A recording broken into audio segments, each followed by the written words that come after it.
ngompras bahwa topik hari ini sebenarnya adalah sakarmu. Jadi hari ini saya memutuskan untuk tidak membahas tentang angka perceraian di Indonesia yang ternyata setiap tahun selalu bertambah.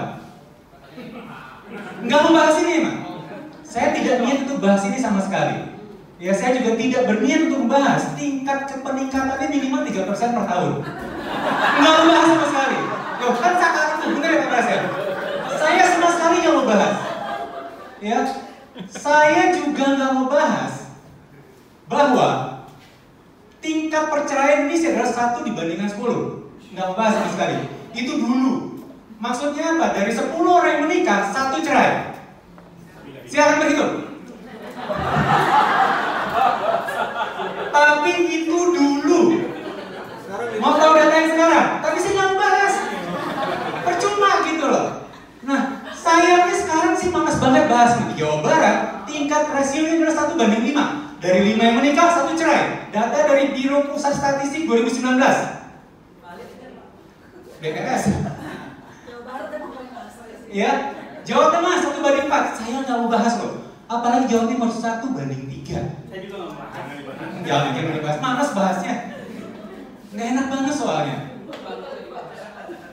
Dan yang paling ingin saya bahas adalah yang menggugat cerai 70% adalah wanita.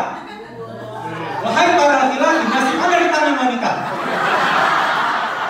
Tapi nggak mau dibahas. Nggak mau bahas, makanya panas banget.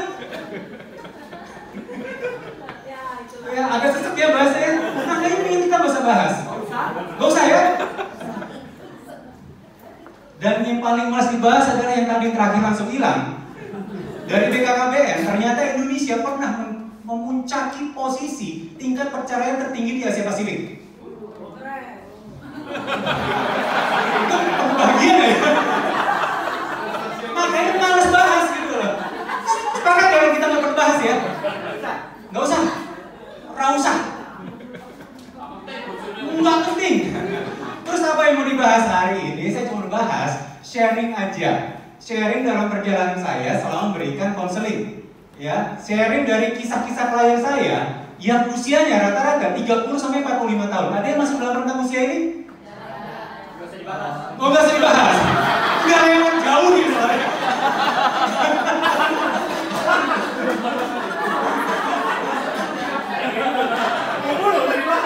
Nggak usah dibahas juga ya. Banyak yang telak di sini soalnya.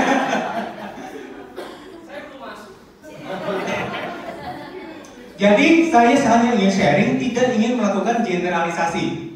Jadi datanya bisa aja berbeda dengan apa yang teman-teman lihat di luar sana atau para peneliti dapatkan. Jadi ini adalah murni dari apa yang saya dapatkan.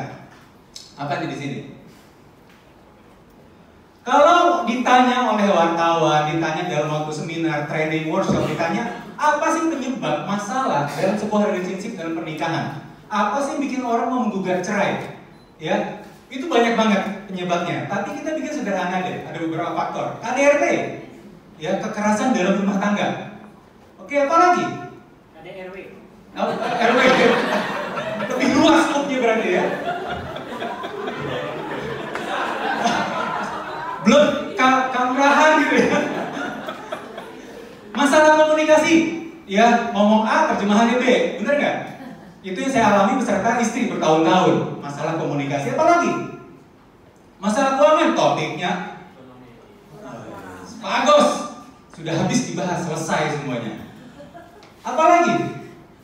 Selingkuh, pihak ketiga. Nggak jauh-jauh, biasanya akan berputar-putar di area ini aja, bener nggak? Dengan variasi dan turunannya masing-masing. Ya, kita mau bahas atau nggak bahas nih enak ini? Oh, bahas dong. Jadi gini, sebenarnya nih kalau menurut apa yang saya temukan, ini ternyata bukan penyebab akar masalahnya. Ini cuma ranting. Akarnya adalah satu kata ini. Jadi sekian tahun yang lalu, saya sering sekali mendapat pertanyaan, Pak Indra, usia berapa sih seseorang itu yang ideal untuk menikah? Apalagi beberapa tahun yang lalu sempat lagi tren yang namanya menikah muda, bener ya? Jadi sering ada pertanyaan usia yang ideal untuk menikah tuh di usia berapa? Jawaban saya sederhana aja. Saya tidak peduli di usia berapa mereka menikah. Yang paling penting adalah saat mereka menikah, mereka sudah dewasa. Kalau kita cek di ruangan ini, yakinkah Anda bahwa Anda termasuk dalam golongan orang dewasa, bukan orang tua?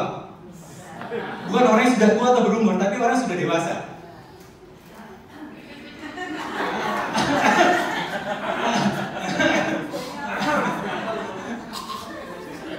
Kita masih anak-anak. Ya. Banyak yang mulai tenggorokan mulai kering, termasuk saya soalnya. Nah ini dia nih. Kok bisa sama? Tadi yang campur buka dengan hujan keras. Kalau kita bahas tentang kedewasaan, saya tiba-tiba tertarik dengan ini. Kenapa? Karena menjelang acara hari ini tampillah dua berita yang sangat dominan di media kita, bener nggak? Ya, Reinhard Sinaga dengan Prince Harry. Kita nggak mau ngegibah, nggak mau ngegosip tentang bagaimana psikopatnya apa segala macam, nggak mau bahas topik itu. Tapi dalam berita yang kita bisa lihat adalah Sinaga, Reinhard, umur 36 tahun, punya 3 gelar master dan kandidat doktoral, ternyata tidak pernah bekerja seumur hidup dia. Karena orang tuanya orang kaya. Orang kaya. Ya, banyak beritanya, silakan di cross check. Di sebelah sana juga orang tuanya orang kaya sekali. Tadi Ustadz Agus sudah bahas dengan sangat jelas. Pertanyaannya, apa yang membedakan di sini? Oh iya, Ustadz cakap memang sih. Kalau kita bicara tentang topik kedewasaan tadi, terlihat jelas mana yang secara sengaja memilih untuk dewasa secara finansial. Mereka yang bertanggung jawab terhadap kehidupan finansialnya. Oke, kita lanjut. Ini juga yang saya temukan Bapak Ibu semua. Kalau kita bicara dewasa, patokannya mulai dari mana sih sebenarnya? Saat akil balik, bener nggak? Kalau wanita akil balik saat menstruasi, saat pria akil balik saat mimpi basya, bener ya? Pakai shin ya? Pakai shin. Bosok. Olahnya udah khatam ya? Oke. Di usia berapakah rata-rata kita, anak-anak kita deh, jangan anak kita dulu, usia akil balik ada berapa? Mas Mono 8 tahun ya? 6. Oh 6. Lebih cepat lagi. Seringkali kita menerjemahkan akil balik dalam satu kata yang bersambung. Faktanya Bapak Ibu semua, saat ini itu dua hal yang berbeda. Balik adalah saat seseorang sudah mencapai secara biologis dewasa, sexually dewasa. Akalnya masih jauh dari dewasa. Dan gapnya semakin lama, semakin jauh, semakin lebar. Zaman dulu, zaman kakek nenek kita, saat mereka sudah akil balik, mereka sudah bisa kerja belum? Bisa. Sudah bisa menikah langsung? Bisa. Anak kita begitu akil balik suruh nikah, kelar hidupnya, bener nggak? Bahkan ada sebuah curhatan di sosial media, seorang pengajar S3 yang mengatakan mahasiswa saya mayoritas S3 di usia 27 tahun ternyata belum akil. Itu curhatannya. Bahkan lagi, ini yang cukup sedih. Usia balik saat ini di usia 9 tahun. Sayangnya ada prediksi akalnya sudah mulai bisa bertanggung jawab di usia 30 tahun. Itu di tahun 2030. Yakin Mas Budi? Belum juga. Kebayang nggak Bapak Ibu semua, apa yang bisa terjadi saat secara seksualnya sudah matang, akhirnya belum? Apa yang terjadi dalam kehidupan finansial dia saat dia sudah menikah nanti? Secara fisik sudah menikah, akalnya masih anak-anak. Dan sayangnya itu yang saya temukan. Seringkali yang duduk di depan saya saat konseling, usia kepala 3, kepala 4, tapi secara mental emosional yang duduk di depan saya adalah anak SMP, anak SMA. Sering sekali saya, ini orang usianya 30 tahun, 35 tahun, 40 tahun, 45 tahun, tapi saat sedang konseling saya lihat, kok saya lagi kayak ngomong sama anak ABG ya? Tingkat kematangannya jauh sekali. Sangat-sangat jauh.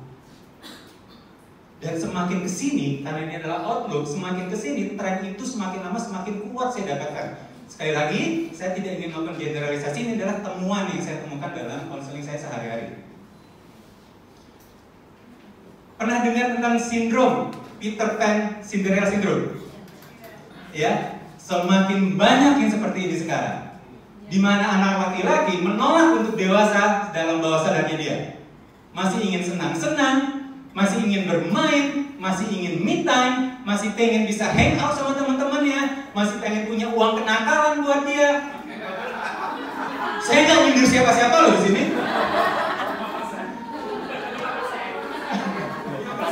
Mari kita nengok ke belakang.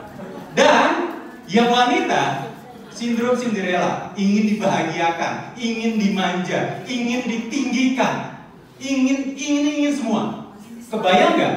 Ada 2 anak-anak nikah, 2 anak-anak usia 35 tahun menikah. Anda bisa kebayang apa yang terjadi? Anda mungkin sekarang kaget. Tapi kalau saya bilang, ternyata sering sekali saya menemukan yang duduk di depan saya saat konseling adalah anak-anak yang masih suka tantrum. Anda di sini ada yang punya anak yang usia tantrum, usia berapa kira-kira?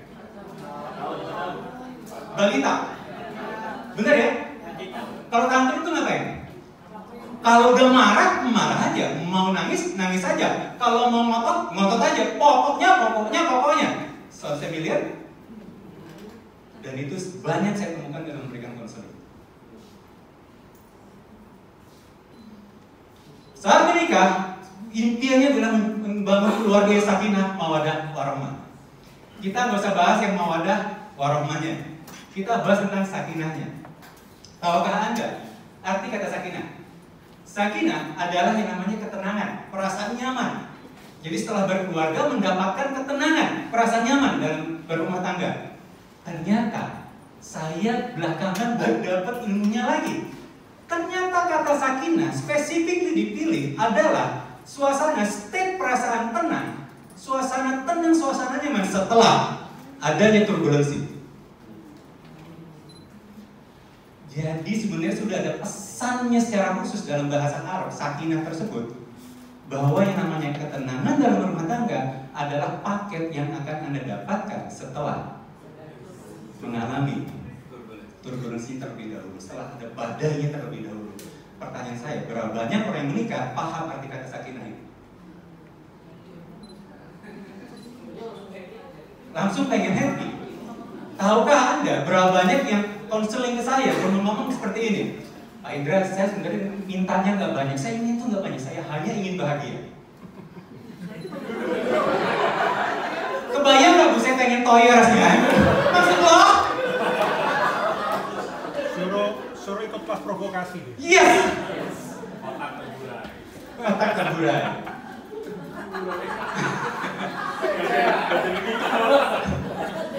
Suasana tenang, sakinah adalah suasana tenang setelah terjadinya badai. Tantangan saya buat Anda sebagai yang sudah jadi orang tua, beranikah Anda menyampaikan pesan ini kepada anak Anda yang nantinya akan menikah?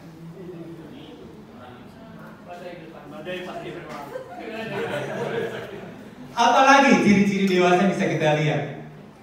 Mereka berani menunda kenikmatan, bener gak? Delay gratification. Mental anak sekarang pengennya apa? Instan. Begitu nikah langsung bahagia. Aku tuh berhak mendapatkan kebahagiaan. Usul ikut kelasnya Leo. Tapi statement ini sangat sering diungkapkan oleh mereka yang konseling. Saya tuh berhak dapat kebahagiaan saya sendiri, Pak. itu kan sebagai justifikasi atas ketidakbahagiaan dia di rumah tangga, bener kan? Inginnya setelah menikah langsung bahagia mental instan. Kalau misalnya ada konflik, langsung pengen hari itu juga beres, selesai, dan tidak jelas siapa yang beresin. Instan kan? Pengennya langsung beres. Apalagi yang juga sekarang saya lihat banyak sekali nih, anak sekarang nih saat sudah berkeluarga itu ternyata sangat lemah urusan kepekaannya, tapi sensitif. Tidak peka, kurang peka, tapi sensitif. Bahasa Inggrisnya baper.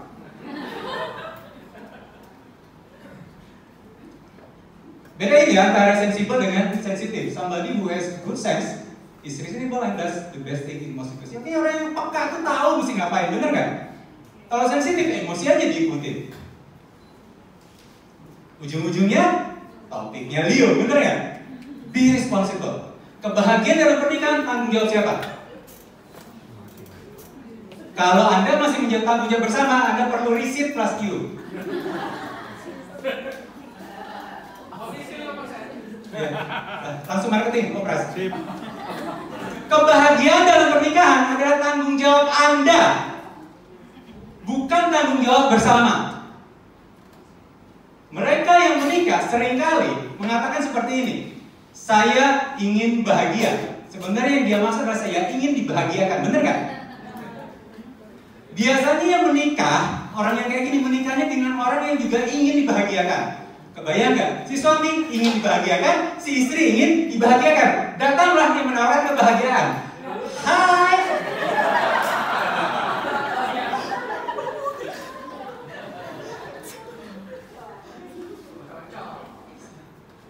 Udah dikasih kode. Pagi tadi dapat email permintaan konseling dari seorang anak umur 17 tahun yang mendaftarkan orang tuanya untuk konseling saya. Menurut Anda, orang tuanya orang tua dewasa? Anaknya sudah dewasa? Atau anaknya udah mati gaya? So, apa yang harus dilakukan? Jadilah pribadi yang sudah selesai dengan dirinya sendiri secepat mungkin. Termasuk menyiapkan anak. Bantu anak untuk mengenal siapa dirinya mereka. Dan jangan harap Anda bisa bantu anak Anda untuk bisa selesai dengan diri sendiri sebelum Anda selesai dengan diri Anda sendiri. Dan menjawab pertanyaan Kang Pur tadi, gimana sih cara kita berkomunikasi sama anak? Satu, jadilah pribadi yang layak didengar oleh anak kita. Sederhana, mudah, yang bilang capek. Oke, sedikit bocoran, ini saya lakukan dengan anak saya. Diskusi heart to heart di tahun 2017, di tahun 2019.